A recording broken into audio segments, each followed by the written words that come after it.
Hi అండి. రాత్రి నుండి నేను ఎలాగైనా సరే రేపు ఫిష్ కర్రీ అయితే వండాలి అని అనుకున్నాను. కానీ మేము ఉదయం లేచేసరికే మార్కెట్ అయితే క్లోజ్ చేశారండి. ఫిష్ అయితే ఎక్కడ దొరకలేదు. కాబట్టి ఏం చేయాలి?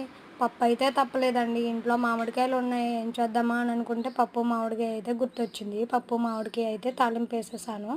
అందులోకి స్టఫ్ అయితే ఆమ్లెట్ తీసుకున్నాను. మీరు కూడా ఇంట్లో ట్రై చేయండి. పప్పు మామిడికాయ పులుపులుగా భలే టేస్టీగా ఉంటుంది. నచ్చితే లైక్ చేయండి, షేర్ చేయండి,